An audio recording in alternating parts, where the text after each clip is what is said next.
Nah, yang pertama itu adalah validitas.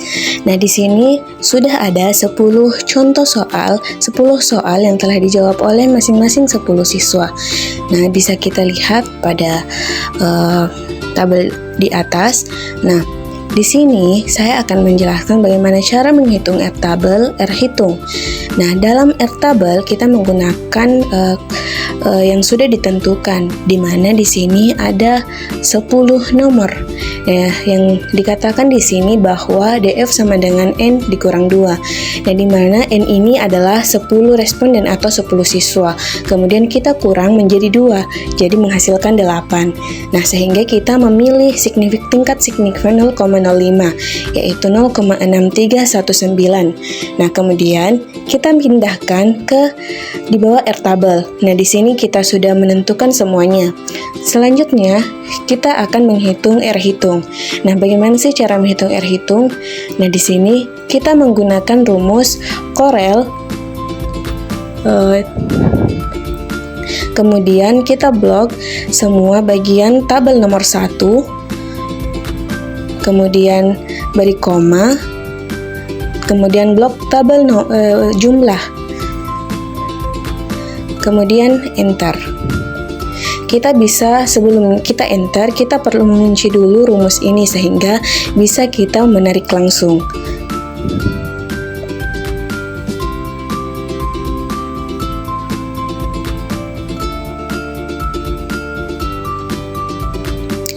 Nah, kita dapatkan hasil 0,923. Kita bisa menariknya langsung sehingga kita bisa tahu hasil dari R-hitung itu.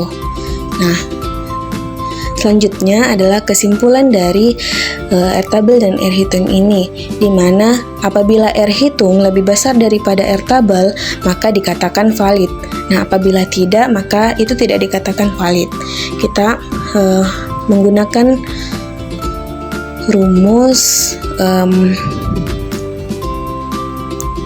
sama dengan if, kemudian kita blok R-hitung lebih besar dari R-tabel, kemudian valid atau tidak. Kemudian kita enter. Nah, hasilnya itu adalah valid. Untuk menjawab semuanya, kita langsung tarik saja sehingga bisa menjawab kesimpulan dari semua. Nah, bisa kita lihat ada 5 soal yang valid.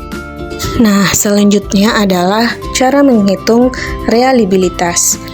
Nah, cara menentukan jumlahnya yaitu dengan memblok sum sama dengan, kemudian kita blok semua pada kolom nomor 1.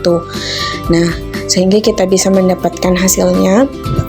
Bisa kita langsung tarik saja sehingga bisa menjawab semua dari jumlah semua dari butir soal itu.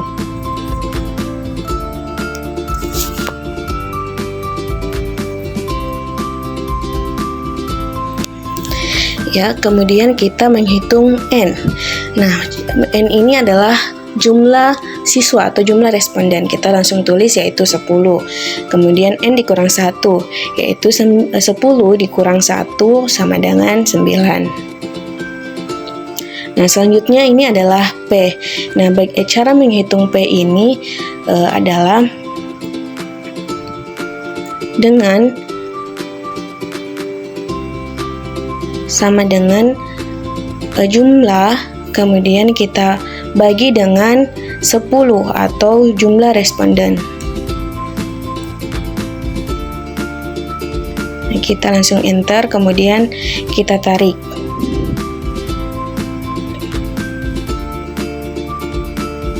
Nah, setelah itu kita akan menghitung Q-nya. Nah, Q di sini kita menggunakan sama dengan 1 dikurang dengan P. Kita enter, kemudian kita tarik.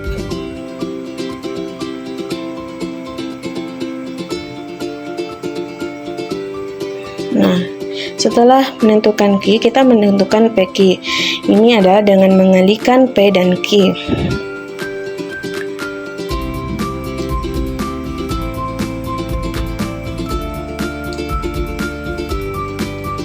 Nah, sehingga kita menemukan hasilnya dan kita bisa juga langsung menariknya.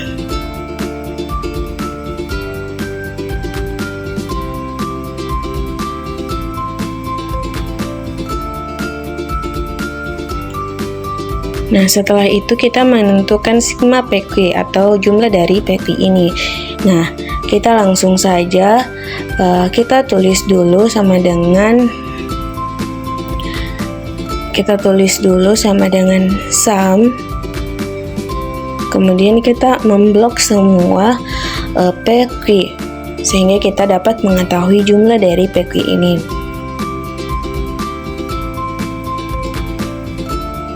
Kemudian kita enter. Nah, selanjutnya adalah varian score. Sini menggunakan rumus var.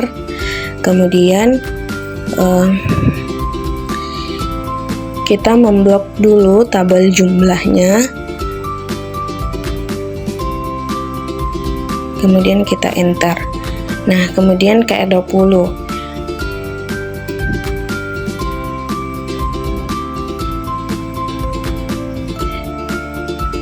Nah, KR20 ini sama dengan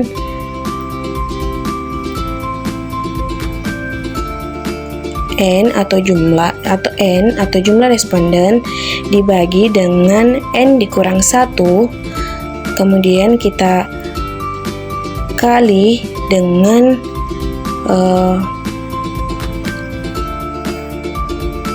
varian skornya, kemudian kita kurang dengan sigma PQ-nya atau nilai jumlah dari nilai PQ, kemudian kita bagi dengan varian skor. Kita enter, kita akan temukan hasilnya. Nah, dari hasil ini kita dapat menentukan bahwa status reliable ini adalah reliable.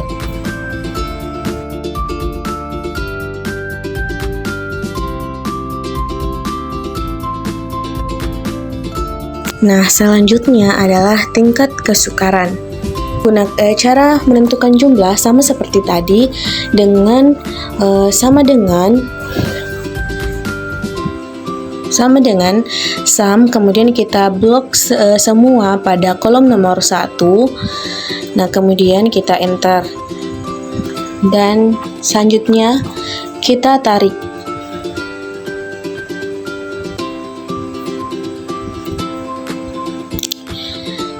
Nah, setelah itu kita menentukan tingkat kesukaran. Nah, cara menentukan tingkat kesukaran ini adalah sama dengan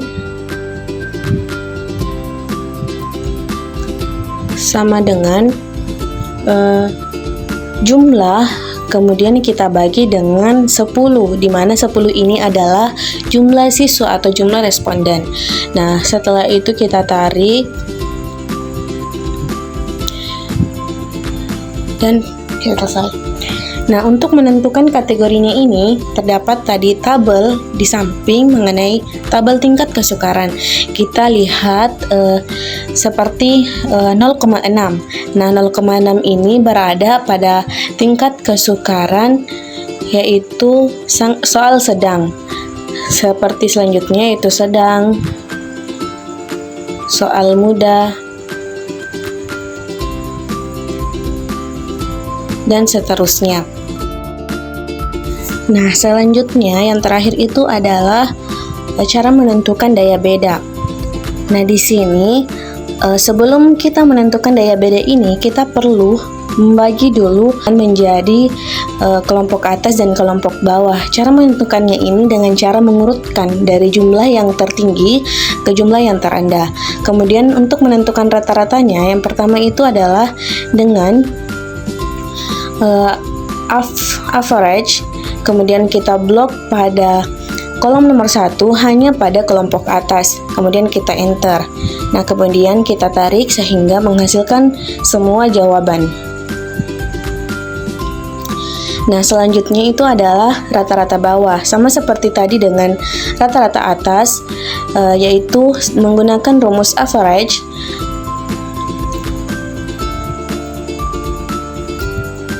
Dan kita hanya memblok pada kelompok bawah. Nah, setelah itu kita tarik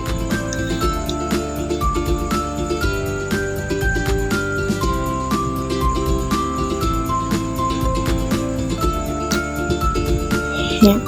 Nah, setelah itu kita tarik dan kita sudah lihat hasilnya. Kemudian untuk menentukan daya pembeda. Nah, di sini kita hanya perlu rata-rata atas, kemudian kita kurang dengan rata-rata bawah. Kemudian kita bagi dengan 1. Nah, hasilnya adalah 0,8 yang kita tarik, sehingga kita akan dapat melihat semua hasilnya. Nah, untuk melihat keterangannya, nah sama seperti tabel di samping, itu ada kriteria daya pembeda. Nah, di sini kita hanya perlu melihat seperti misalnya pada 0,800. Nah, di situ terdapat pada kriteria daya pembeda yaitu sangat baik. Nah, sama seperti seterusnya, kita perlu melihat pada kolom di samping.